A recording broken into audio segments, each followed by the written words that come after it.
Welcome back to Sing with Cinderella. In this series, I help singers of all different skill levels reach their full singing potential.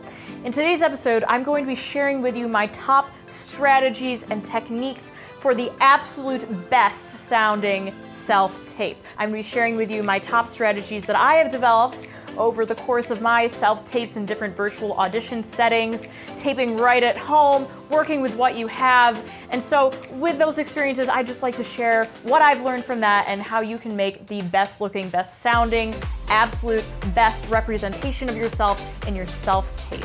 So let's go ahead and dive into it. If you're excited about this video, go ahead and give this video a like. Number one, your camera angle and setup. You want to have your camera about 6 feet away from you in distance, and you also want to have it at eye level. So right now when I'm talking to the camera, I feel like I'm talking to you directly because I'm looking right into the camera.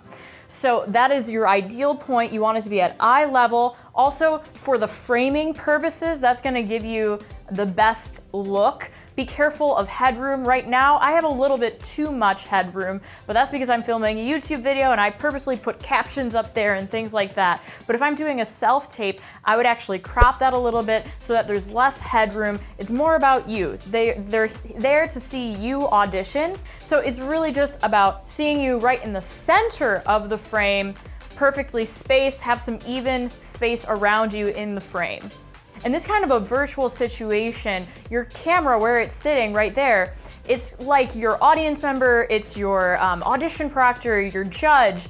So you want to be able to communicate with them. That's why the eye level is so important. When you talk to someone, you're going to look at their face, you're going to look at their eyes. So it's the same situation like in this virtual self-tape situation. In order to get that kind of angle, you might have to use some books, prop up some shoe boxes, do whatever you need in order to get your camera at eye level and 6 feet away from you. I can't tell you how important this is. It's what makes the difference between an okay audition. You might sound fabulous, but visually it's not as pleasing. You want to mimic the in-person experience as much as possible. That's what makes the difference between an okay audition and a great audition, this camera angle setup. We're talking more so visual with this step, but it's also for sound reasons why you want to be 6 feet away. So if I were to get super, super close, and if I were not wearing a microphone right now, if I was going directly singing into the camera microphone, that's probably going to clip the sound if I get too close and I'm singing right into the microphone on the camera. However, if you go in the opposite direction, if I go way, way too far, the camera is going to be way too far away from the sound source in order to pick up the best sound, the sound source being you, the human who is singing. So you really want to just kind of be in the middle. Some auditions are going to differ. Maybe they're going to want to see your full body. Right now you can't see my full body. Maybe you'll have to move the camera a little bit away. But in general, the 6 feet away is like the perfect distance, just about 4 to 6 feet. Number two, your eyes. You want to have points of attention. I recommend having no more than 3. So if you're at home, you could go ahead and put sticky notes on the wall or on your decorative items, depending on where you're filming it, so that you know, okay, this is point number 1. Maybe point number 2 is right in the center if it's at the camera directly, or if it's slightly to the right or to the left. And then you have a third point. Maybe they're, they could be a little bit different. They don't have to be exactly in a line. But you want to choose 3 points, no more than that. Otherwise, it gets a little bit distracting. Just like when you're talking to someone and your eyes are going on the floor and then they're going on the ceiling, they're going on the sky. That's really distracting and you lose attention, you lose focus in your performance. So just like an in-person performance, you want to have more focused energy on 3 points rather than 50 points. Number 3, give yourself extra time to record. You don't have to get it in one take. That's the beauty of a self-tape. Now that doesn't mean you're gonna retake for a straight hour for one song, because that's obviously gonna wear you out. You're gonna be tired, you're gonna lose your focus and energy in that moment. But you do have this luxury. You can lift this weight off of your shoulders from what would be in an in-person audition, a high-stress situation, because you're in the comfort of your own home maybe, or wherever you're doing your self-tape, and you can redo it, and you really want to get it right, but you don't want to squeeze yourself in time. So go ahead and just budget for more time than you need. So when I'm taping a virtual audition or a performance, what I do is I take the minutes, the performance time of my one song. Let's say I'm doing 2 songs for the virtual audition. That's pretty standard. I will take each one in minutes. So I have 2 of those. Let's say it's 6 minutes altogether, 3 minutes for each. And then I multiply that by 3, and then I add on about like 10 to 15 minutes for my cleanup and setup time, because that should be all included in your budget of time, because it does take time to gather all of those shoe boxes, prop up your books, to have your camera set up, your ring light, whatever, and do a little quick sound check. That's all time. And then you have to put it all back at the end of your self-tape session. So that's my general formula for how I kind of figure out how much time I need to budget so that I'm not stressed. If I'm doing more than 2 songs for the audition, I would definitely consider breaking it up into 2 separate sessions, especially for me, because I know that I'm gonna probably mess up. I'll probably want to redo the songs that I'm really confident when I'm sending this self-tape to whoever I'm sending it to, an audition or whatever it is. I want to be confident with my performance that I truly delivered the best that I possibly can. So if I'm doing that for each song, I'm gonna be very tired by the end of the 4 songs. I'm not gonna be at peak performance, and I'm not gonna be as confident with the tape that I send. I'd rather have 2 really strong, focused energy auditions where my voice is at peak performance again, than like 1 mediocre 4-song session. It's much better to just split it up. You can retake as many times as you want, but that doesn't mean you necessarily should, because you're gonna get tired, and you only have so much vocal cache. That's kind of like how I like to think about the voice. Because you're a human being, you're going to get tired. You're not a machine. So you have this a certain amount of vocal cache that you can use in a day. And when you're doing a recording session, a self-tape, you don't want to use all of your vocal cache on just a warm-up or just a run-through before you truly start performing and doing your tape, your recording session. So what I recommend is doing some mental practicing before you dive into the tape. So maybe you sit down with your music, maybe not with your music if it's a memorized piece that you're doing for the self-tape, but you go through your song and you basically perform it without singing, just mentally thinking about it. You can do this lying down, you can do this sitting, because it's all mental. So that way you're not using as much vocal cache. So you're gonna spend a little vocal cache on the warm-up, of course, and that is necessary, but you don't wanna spend so much vocal cache doing all of these extra things before you actually start doing your performance. You wanna hit that performance at peak level, use your vocal cache, you'll have more to use on your performance. Number 4, have a backup recording day. The way I like to think about this is, when you're planning a picnic, let's say a huge picnic, party picnic, you want to have a rain date in case it rains, in case something happens, because it's outdoor and there are all these variables. When you're doing a self-tape, there are those same variables, different of course, but being at home or being in your apartment, whatever, what if the power goes out? What if your phone breaks? Spontaneously just breaks, and that's the device that you're using to tape with. So you have to be careful and just be mentally prepared that those things might happen so you don't stress out. You have another date in advance. You also want to tape at least 2 weeks in advance of when your tape is due.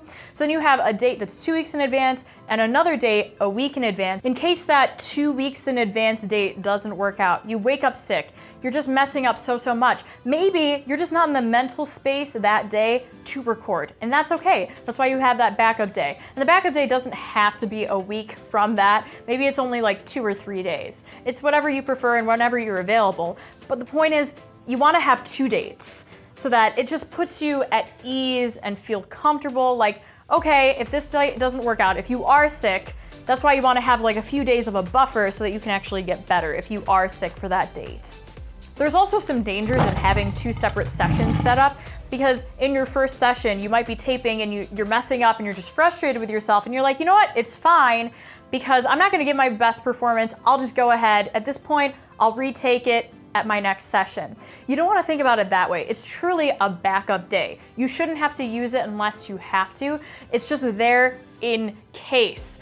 But generally, something really important to remember is if you get a 90 or 95%, a 95% performance is amazing if you get that on your self-tape. Don't expect the 99 or 100% performance. If you get a 95% taping, I would absolutely take that and submit. Number 5, dress like it's in person. You wanna look your absolute best. You wanna carry that same professionalism that you would have in your in-person audition, in your virtual audition, because they're still there. It's a video recording. They requested a video recording for a reason. Otherwise, they would have just had audio. They want to see that you look nice, that you're representing yourself. So a couple of notes here. I wouldn't recommend wearing anything super printed, like polka dots or like florals or like plaid, just a whole lot of colors and like designs. That's gonna be distracting to see on camera. You wanna wear more of a solid color. It can have some design, but anything that's distracting to your face and to your performance is probably gonna be a no. Save that for your party or for some other occasion, but for a virtual audition especially, I think, it matters even more that you are wearing something more solid, because on camera, you might already have something that's distracting in your background and you can't help it. That's the only place that you can record. So you don't want to distract further from your performance. You want to wear something solid.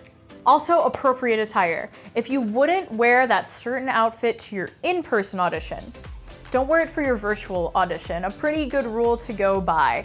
You want to look professional. Don't wear anything super low cut, revealing. Professional first. Number 6, your lighting.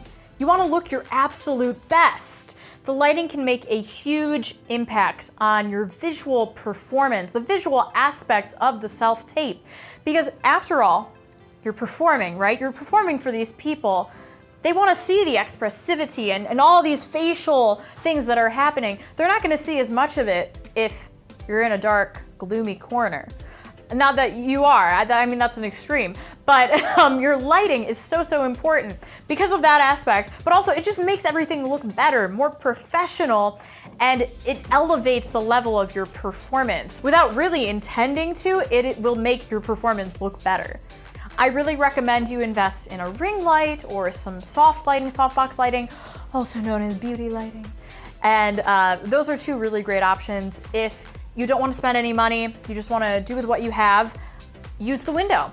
The window has natural light, tape in the middle of the day, and so you can get your lighting that way, but it's definitely going to be better for you if you can invest in a ring light, invest in some beauty lighting, and it's really going to take your performance up to here. Sound. We have 2 aspects that we're going to talk about here. We have our accompaniment that's going to be playing live in the room as if we had an accompanist with us, and we also have the sound coming out of our mouth and how it's gonna be taken into the camera. Let's say you're taping on a phone. I'm taping on a phone right now and it's totally okay. I've taped many auditions just on my phone. I didn't have any super fancy equipment or anything.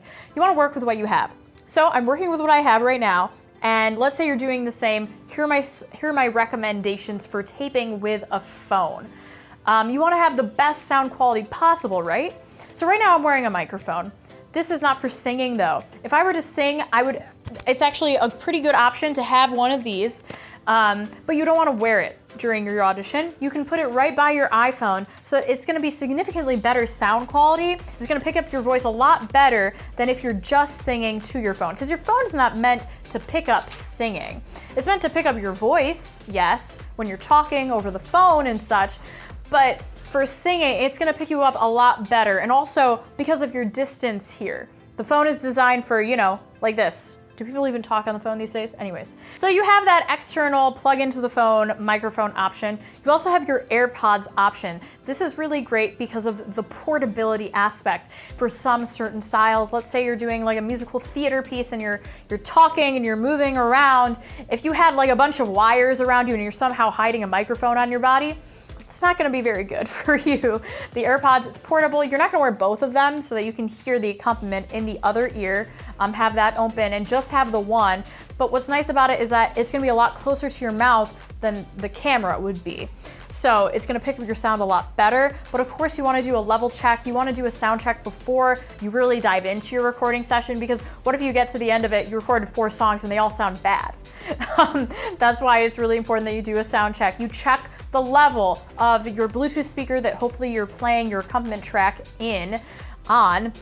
You don't want to play it through a computer or like your phone if you're not using your phone for the camera, but you want to have it loud enough because it's supposed to be mimicking an instrument if you had a live accompanist. So that's pretty loud. A piano's loud. You want to check the level of your volume personally singing, and also comparatively with the accompaniment track. Play with the proximity, move around the Bluetooth speaker, and see what's going to work for you the best so that you have the best quality in your circumstances of being wherever you are and having to film this virtual self-tape. All right, number 8, your location. Some people will tape certain auditions in like a church or an auditorium, a very boomy space. It really depends on the type of audition that you're filming. So if you want to find that kind of a space, maybe you want to film in a stairwell, hopefully you can have a somewhat clean background. If it's a white wall or a plain wall, that's gonna serve you well. Obviously, a bathroom is going to be a very boomy space because there isn't any carpeting, any furniture. Everything is very bouncy. All your sound is going to go back and forth on the walls. That's a good space, but you obviously don't want to film in your bathroom, in your bathtub for your self-tape. I mean, maybe you do, but maybe you probably don't want to do that. I mean, that might be good for TikTok, but it really depends on the kind of singing that you're doing and what kind of a space you might prefer. For opera singing, for classical singing, you're going to want to be in a boomy space. But for a different kind of singing, maybe you want to be in a space that's going to really absorb your sound. So to mimic that, you would want to have a lot of furniture, carpeting, more objects in the room. If you're in a very empty room, your voice is going to go dee, dee, dee, dee. It's going to go bouncing back and forth. But if you have more objects, more furniture, more carpeting, it's going to be less boomy. In addition to the audio aspects of your location, you also have to consider the background. You want a neutral background as much as you can if you're filming in your house. Find a white wall. Think about if you don't have a white wall, if you're on a colored wall, let's say it's a gray, dark gray wall, and you're also wearing gray, that's not gonna make you really stand out. That's why I recommend the white wall. It's pretty standard to have a neutral white background when you're doing an audition. Also, what you can do, you can purchase online a backdrop for yourself and just use it for all of your auditions. There's that option. You can also just put up a sheet. Make sure that it's ironed though, so that it looks nice and clean, because it's all about the representation. It's like wearing ironed clothes. When you have a very wrinkly kind of background, you want to make it look as professional as possible, not that you just threw up a sheet. So you want to make it look nice. A neutral background is key though, because you want the attention to be on you. You are the subject of the self-tape. Thanks so much for watching this video. I really hope you enjoyed it, and I hope that you found something interesting, something new to use in your upcoming auditions. I'm only offering my insight here and what I've learned from my own experiences, but of course there are going to be new developments and new strategies, new devices that are going to make things even better through the months, through the years. And maybe I'll make an updated version then. But for now, I hope this helps, and I hope that you can use a couple of the strategies. Let me know in the comments what you found most helpful and what you'd like to see in future videos. If it's more things like this on auditions, or if it's more college things, or if it's vocal technique, I'd love to hear about it. And if you have not liked this video already, please give it a like. Subscribe to my channel so you can see upcoming videos. Click the bell for notifications so you know when I post. And I will see you next time on Sing with Cinderella.